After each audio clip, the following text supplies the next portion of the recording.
ئەمریکان 9 بلیۆن ڤاکسینی کۆڤید-19 ڕەوانەی جیهان دەکات. بە کوژانی هەڤرین خەلاف لەلایەن ئەمریکاوە سزا دەدرێن. یۆنسکۆ و شوێنەوارەکانی جیهان.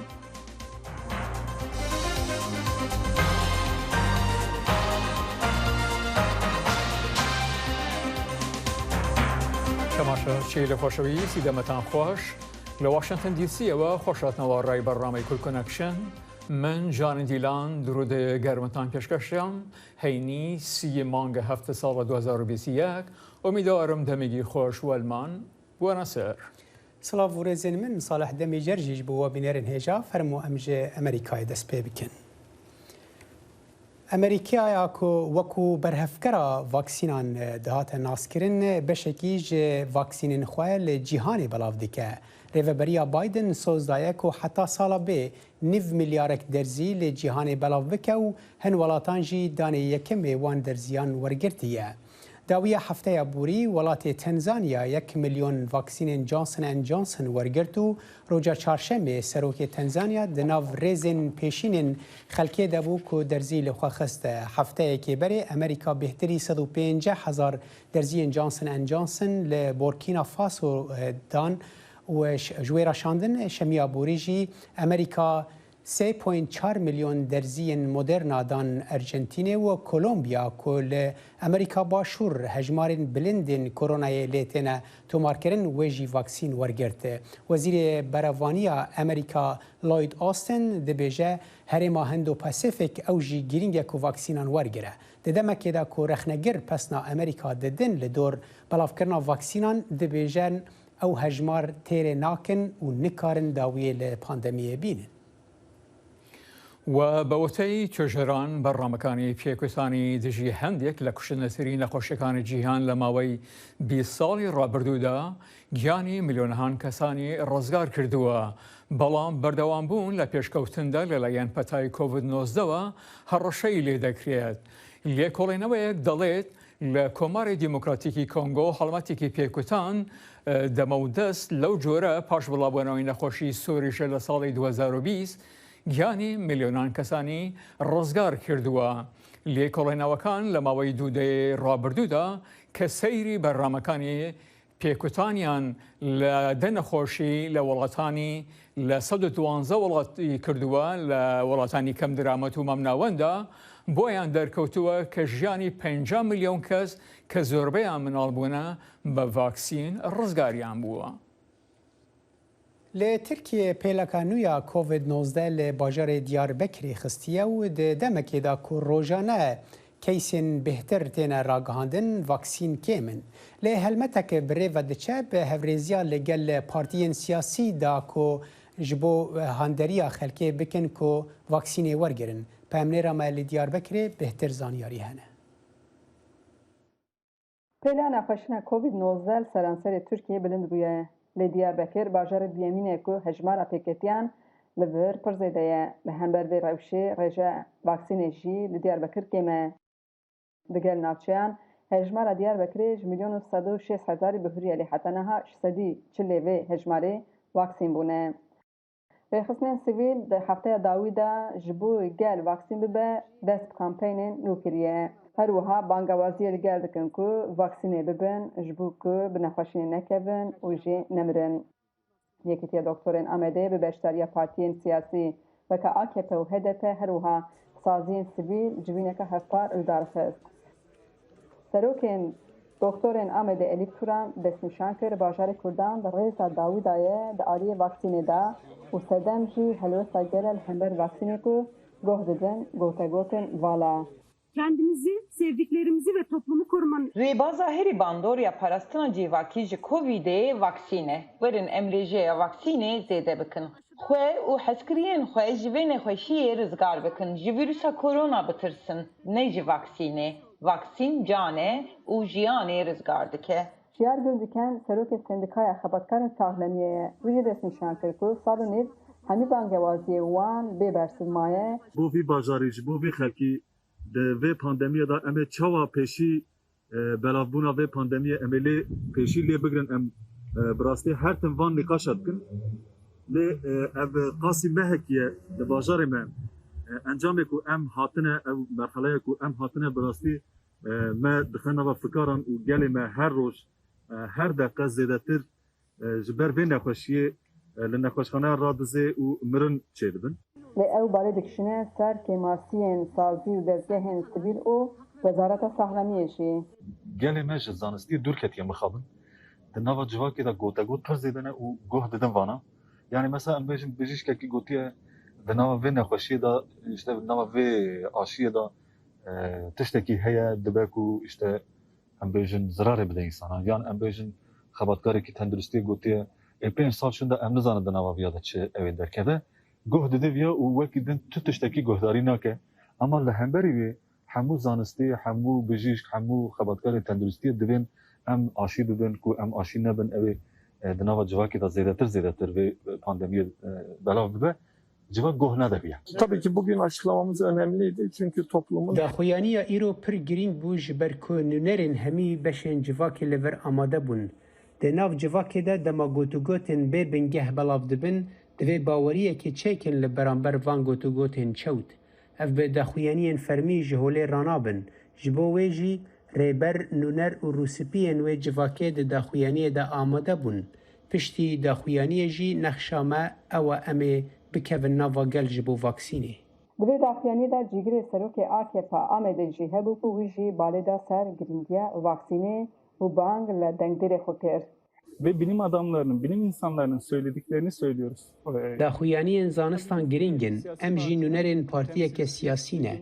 Dildarên me hene, beşek civakê guh dide me, li gor daxuyaniyên me tev digerin. Piştevanên me hene ku nexşeriya xwe amade dikin. Lewma îro em li vir amade bûn û bang ji heskiriyên xwe dikin ku teqez vaksînê bibin. Mutlaka aşı olalım. Li kampeyna vaksînê de bi pêşengiya rêxistinên saxlemiyê û rêxistinên sivîl wê li fabrîke, kargeh û li kuçe û kolanan dest bi kampeyna vaksînkirinê dikin. Xecican Partîn, Deng Amerîka, Diyarbekir. لە کۆبنەوەیدا لە هەفتەیە ڕابردوو لەگەڵ سەرۆک وەزیرانی عێراق لە کۆشکی سپی سەرۆکی ئەمریکا جۆ بایدن باس لە ڕێکەوتنامەی استراتیژی و کێشانەوەی هێزەکانی ئەمریکای کرد و گواستنەوەی ئەرکەکانیان لە شەڕکردن بۆ مەشق و ڕاهینان و هاوکاری و سەوداکردن لەگەڵ دەوڵەتی ئیسلامی داعش. بۆ تاوتوێکردنی ئەم بابەتە دیسان نووسەر و ڕۆژەماوان هیوا عوسمان ڕاستەوخۆ لە هەولێرەوە لە ڕێگای سکایپەوە لەگەڵماندایە. کاکەیوە خۆشاتنەوە بۆ بەڕامی کورد کۆنەکشن دیداری ئەمڕۆمان دیارە بەردەوام بوونە لەسەر بەڕامی هەفتەی ڕابردوو. هەندی لایەنانی عێراقی دەڵێن لێڵی و ناڕوونی لە بەیانامەکەی نیوان بایدن و کازمیدا دیارە و لە هێش شوێنێک باس لە کشانەوە نەکراوە. ئیوە چی دەڵێن؟ زۆر سپاس کاکجانی سپاس بۆ ئەو میوانداریە طبعاً ئەوەی کە ئەیبینین ئەو لایەنانەی کە ڕێککەوتنامەکە یاخود بەیاننامەکەیان بەدڵ نییە زۆربەیان ئەوانن کە زیاتر سەر بە ئێرانن فشاری ئێرانە لەسەر ئەمریکا کە بەهۆی ئەم گروپانەوە ئەیکا ڕۆژێک بەهۆی ستەی باسکردن ڕۆژێک بەهۆی موشک وەکو کە بینیمان چەند موشکێکیان پێش دووشە و گرتە ناوچەی سەوز لە بەغا ئەوانە بە هیچ شتێ ڕازی نابن هیچ شتێک کە هیچ بوونێکی ئەمریکا لە عێراق هەبێ تەمان ڕاستە باز لە کشانەوەی هێزەکانەکەم بەڵام ئەم گروپانە تا ئاخر ئەمریکی لە عێراق هەبێت هەر پێیان وایە ئەمە داگیرکەری ئەمریکایە چونکە ئەمە قسەی ئێرانە کە ئەوانە ئیکەن ئێران لەگەڵ ئەمریکا ئێستا لە مفاوەزاتدایە و هەوڵ ئەدات وەرەقەی عێراق وەکو کارتێکی فشاری بەخۆت بەکاربێنێ لە دژی ئەمریکا و بەهۆی ڕێکەوتنە ئەتۆمیەکەوە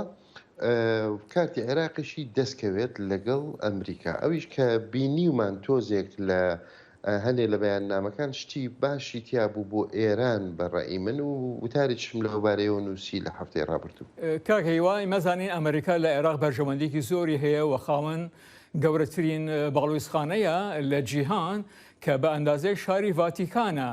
ئایا هێزەکانی عێراقی دەتوانین کارمەندانی ئەو باڵویزخانە و کارمەندانی تری بێگانە لە وڵاتەدا بپارێزن؟ ئەوەی ڕاستی بێ نەخێر هێزەکانی عێراقی کێشەکەیان ئیمڕۆ ئەوەیە کە لە ناو ئەو هێزانەی کە بەحساب هێزی دەوڵەتن، هێزی ئارتەشن، وەزارەی دیفاع داخلیەیە، گەلێک لەو ئەندامانی ئەو میلیشیاتانەیان تایە، ئەندامانی ئەو حزبانەی کە سەر بە ئێرانن.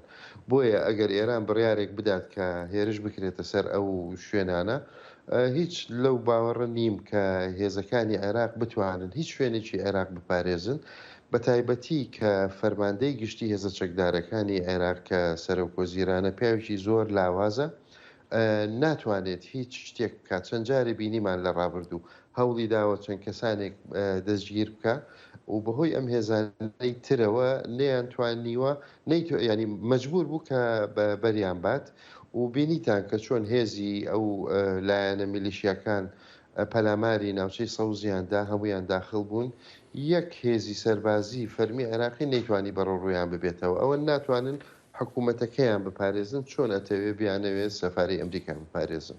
کاکە هیوا بوونی لەشکری ئەمریکا لە عێراق بەدەر لەوەی چ جۆرە ئەرکیان لە سۆدایە بۆ بەرهەڵستانی کازمی و ئەمریکا هیچ جیوازیک دەکات و یاخود هەروەکو لەشکری داگیرکرد تەماشایان دەکەن؟ بەڕای من ئەوە ئەتیما دەکاتە سەر ئێران، چونکە بەڕاستی ئێستا بەڕای من هەڵەیە بڵین کە بەرهەڵستکاری کازمی هەیە لە عێراق، حکومت هەیە، ئەمریکا هەیە، یاخود هێزی دەرەکی هەیە و هێزەکانی سەر بە ئێرانیش هەن. دینامیکی بینی ئەم سەیە بڕیارەدات کە ئەم هێزانە مەقبولیەتیان هەیە لەلایەن ئەم هێزانەوە، ئەم هێزانەی ئەمریکا مەقبولیەتی هەیە لەلایەن ئەو بەناو بەرهەڵستکارانە یاخود ئەمانەی کە دامودەستەی ئێرانن لە ناو عێراق. ئەگەر ئێران موافق بێ لەسەر بوونیان ئەوە موافقە بن. ئەگەر ئێران و ئەمریکا ڕێک نەکەون لەسەر ئەو خاڵە ئەوانە هەر بەرهەڵستکارە بن. ینی بۆیە بەڕای من هەڵەیەکی گەورەیە سەیری ئەم هێزانە بکرێ دوور لە ئێران. ئەبێ کازمیە ئەمریکایە لایەنی کووردە کە چەند جارێ پەلاماری هەرێمی کوردستانیشیان داوە، ڕێک لەگەڵ تاران ڕێکەوێت، لەگەڵ ئێرانیەکان ڕێکەوێت، بڵێ کاکە ئەوانە یان دەست هەڵکێش ینی ڕێککەوتنی پاراستنی عێراق بێ لەگەڵ ئێران بکرێت. ڕۆی لە عێراقی بینین ئەوەیە. وەکو باز دەکرێ ئیران و ئەمریکا ناوکۆکیەکانیان لە عێراق یەکلا دەکەنەوە. کازمی دەبیست چی بکات بۆ ئەوەی لایەنێک بەرامبەر بەوەی تر دڵگران نەکات و هاوسەنگیەکە ڕابگرێت؟ پێش هەموو شتێک هەر کەسێ بێوێ وڵاتەکەی بپارێزێ لەم جۆرە ململانیانە ئەبێ کابرایکی بەهێز بێت. ئەوە ئەبێت دەسەڵاتیشی هەبێ بەسەر هێزە چەکدارەکانی خۆی و دەسەڵاتی هەبێت توانای ئەوەی هەبێ کە ئەو گروپە چەکدارانی کە سەر بە ئێرانن نەیەڵێت لە عێراق بوونیان هەبێ یاخود نەیەڵێت چەکیان بەدەستبێت لە دەرەوەی سیستەمی دەوڵەتی عێراقی. ئەو ئەدەواتەی بەدەستەوە نییە، ئەو ناتوانێت ئەو ئامێرەی کە بتوانێت ئەم هێزانە چەک بکات یاخود دووریان خاتەوە یاخود دەستگیریان کە تاکو ئێستا نەیتوانیوە. خاڵی دەستپێک بەڕای من بۆ حکوومەتی عێراقی ئەوەیە کە ئەم هێزە چەکدارانە دوور بخاتەوە یاخود چەکیان بکات و ئەندامەکانیان بە شێوەیەکی فەرمی بخاتە ناو هێزە چەکدارەکانی عێراق ئەگەر ئەیانەوێ ببنە بەشێک یان زۆر بەشیان تەبعا قاتیل و مجرم وشتن شوێنیان سجنە نەک دەرەوە بەڕاستی. بەس دەرەنجامی ئەم سەردانەکەی کازمی بوو کۆشکی سپی لە هەڵبژاردنەکانی داهاتوودا چ کاریگەریەکی هەیە لەسەر هەڵبژاردنەوەی کازمی؟ بەڕای من بەم ئەوە هەر ئەوە بزەبێتەوە بابەتە بوو کە وتارەکەم لەسەر نووسی. بەڕای من بەو شێوەی ئێستا بچین بۆ هەڵبژاردننی داهاتوو، پەرلەمانی داهاتوو پەرلەمانێکی ئێرانی ئەبێت 100%. ینی ئەو ئلحاحی ئەمریکا لەسەر ئەنجامدانی هەڵبژاردن لە کاتی خۆی بەم حکوومەتە زعیفە، بەم دادگا زعیفانەی کە هەمانە لە عێراق بە شێوەیەکی گشتی، بەم بوونی ئەم هەموو میلیشایە چەکدارە بە زعیفی کە نایەن هیچ ڕکابەرێک بەشداری هەڵبژاردن بێت و جەیانەی کوژن یانەی ڕفێنن کە تاگ و حکوومەتیش ناتوانێت بە هیچ شێوەی محاسەبەیان بکات. پەرلەمانی داهاتوو پەرلەمانێکی ئێرانی ئەبێت بەڕاستی زۆر نزیکترە بێ لە ئێران لەوەی لە عێراق و من لەو باوەڕم یەکەم بڕیاری پەرلەمانی داهاتوو ئەوە بێ داوا لە هەموو جۆرە بوونێکی ئەمریکی لە عێراق بچێتە دەرەوە هەروەکو کە پاردایان پاش کوشتنی قاسم سلێمانی. کاکی وای مەزین لە هەر لە مالیکیەوە بگرە کە دوو ترم فەرمانڕەوایی کردساییسە هیچ سەرۆکوەزیرێکی عێراقی سەرکەوتو نەبووە لە فەرمانڕەوایی و بەڕێوەبردننی وڵاتەکە. ئایا ئەمە بەهۆی دەستێوەردانی ئەمریکا و ئیرانە و یاخود لاوازی ئەو کەسایەتیانە؟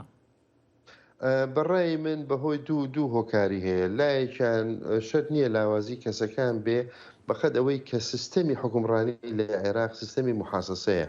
هەر حزبە و نوێنەرێکی خۆی ئەنێرێتە ناو ئەو تەرکیبەی حکوومەت، ئەیتر سەرک وەزیران ئەتوانێت محاسبەی بکە و کە ئیشی خراپی شەکات یاخود سەرکەوتو نابێت لە کارەکەی لە هەر بوارێکی کاری حکومی حزبەکەی بەرگری لێگرێ. پەرلەمانەکە کە حزبەکەی تایە یاخود ڕێککەوتن نامەیەکیان هەیە لێوان حزبەکان بۆ محاسبە نەکردنی کەسان هەر بەردەوامە بێت و سەرۆک وەزیرانی ئەمڕۆ زۆر لاوازە تەبعاً ناتوانێت بە هیچ شێوەیە محاسبەی کەس بکات و بەڕێوەبردنی وڵاتێکی پێ ناکرێت.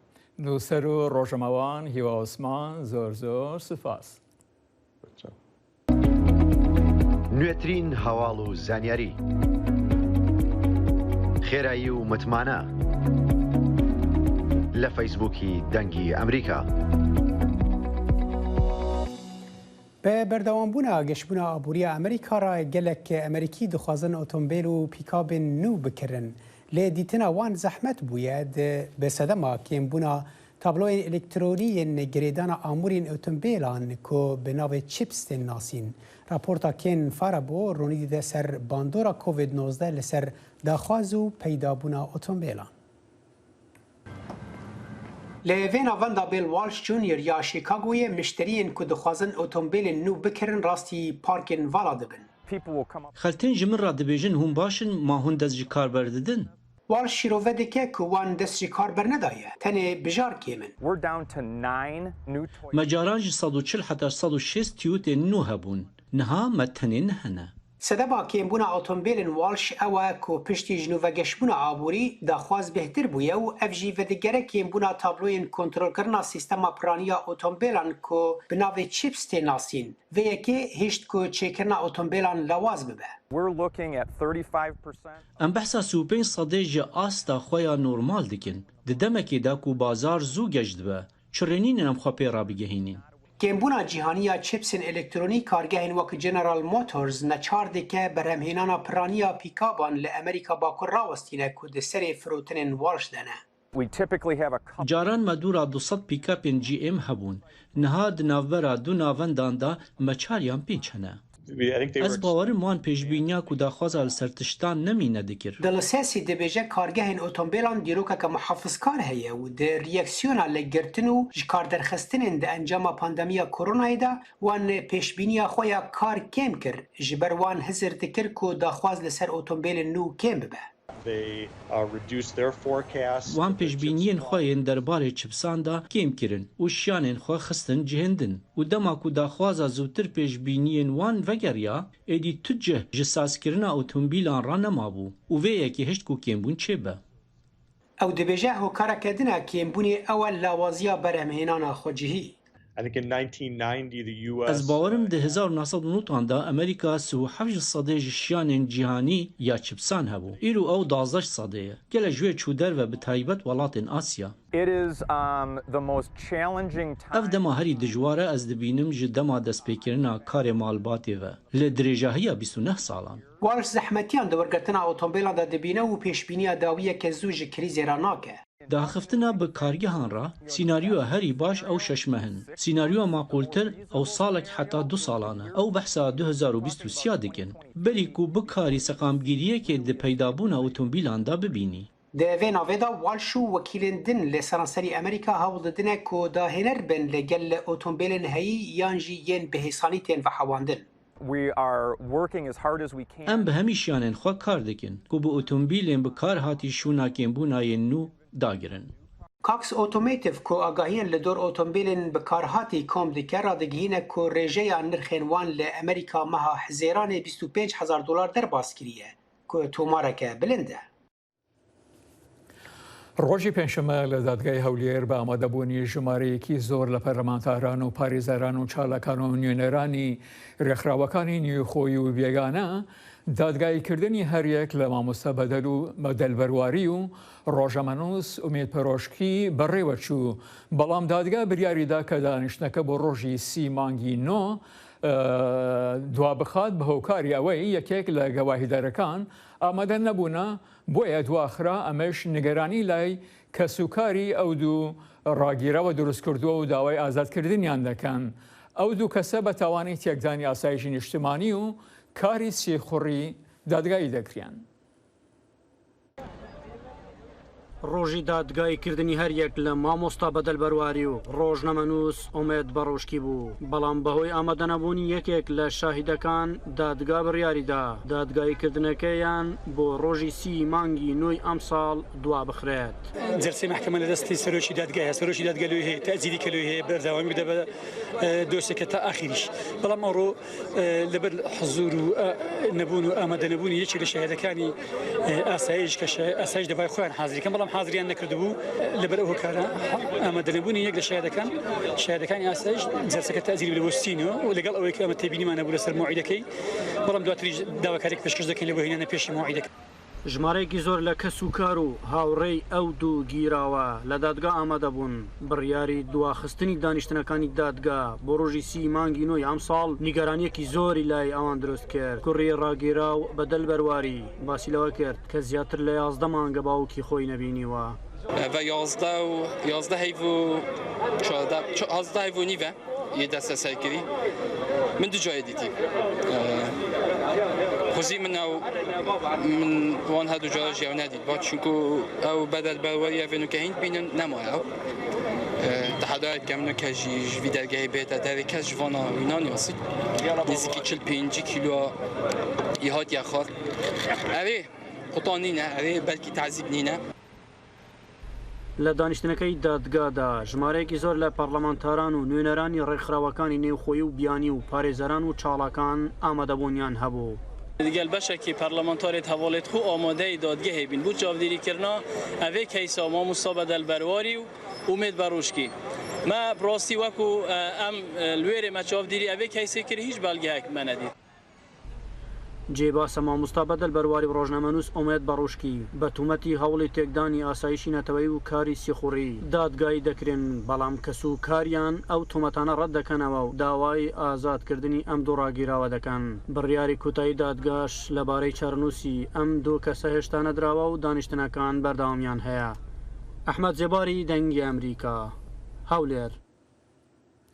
کردن سوریه ریاکسیونین خواه دردبرن لدور جزاین امریکیین لدیجی گروپا چکدارا احرار الشرقیه لسوریه که هاتیه تاوانبار کرن به کشتن، زندان کرن، اشکنجه کرن و رواندنا گلک سیویلین کرد لباکور سوریه.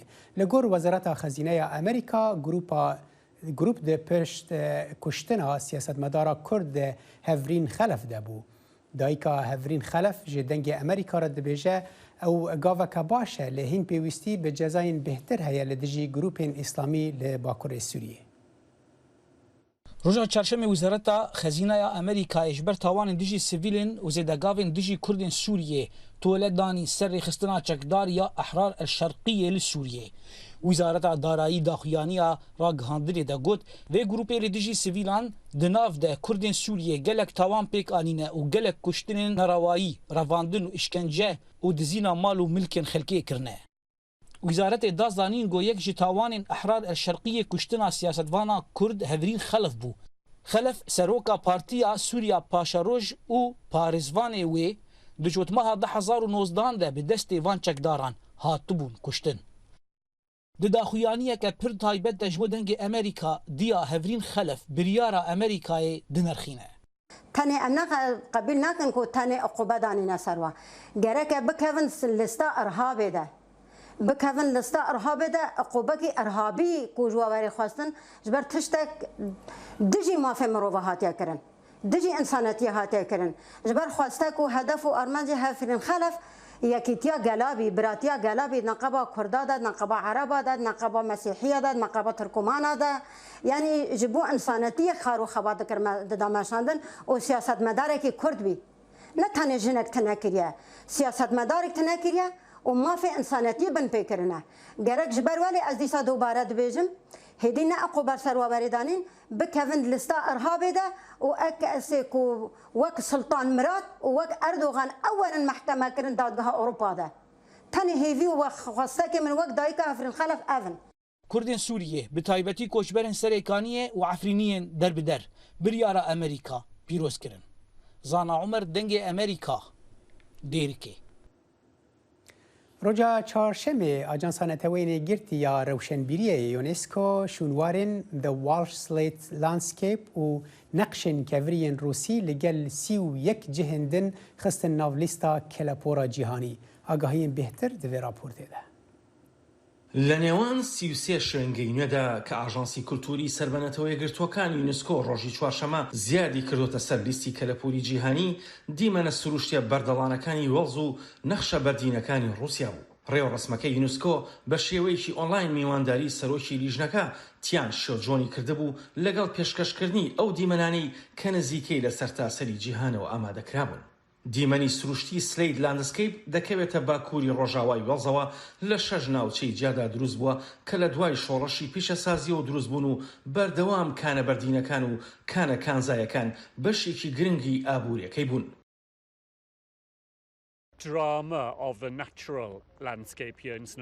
ئەمە ئاوێتە بوونێکە لە نێوان درامای دیمەنە سروشتیەکان لێرە لە سنۆدۆنیا و ئەو کاریگەریە مەزنانەی کە مرۆڤایەتی لەسەری بەجێهێشتوون.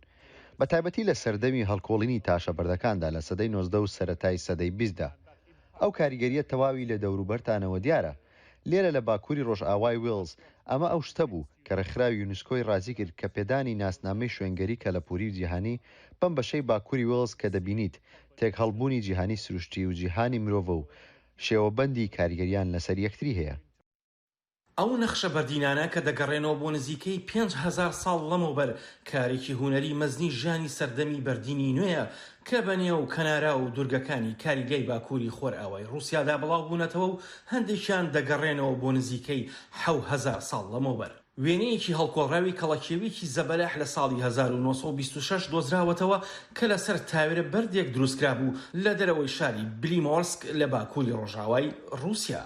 ئەمە تەنها یەکێکە لەو هەزاران نەخشە هەڵکۆڵراوە دێرینانەی سەربەردەکان لەم کەنارەدا. ئەو شوێنگانش دەگرێتەوە کە لە لیستی شکۆدارەکاندا دانراون کە بریتین لە پرزگای ڕاماپا لە هەندستان، پارکی نیشتیمانی ئیڤیندۆ لە گابۆن، هێڵی شەمەندەفەری نێو ئێران و ڕارەوە پایە بەڵندەکانی شاری بۆلۆگۆنای ئیتالیا.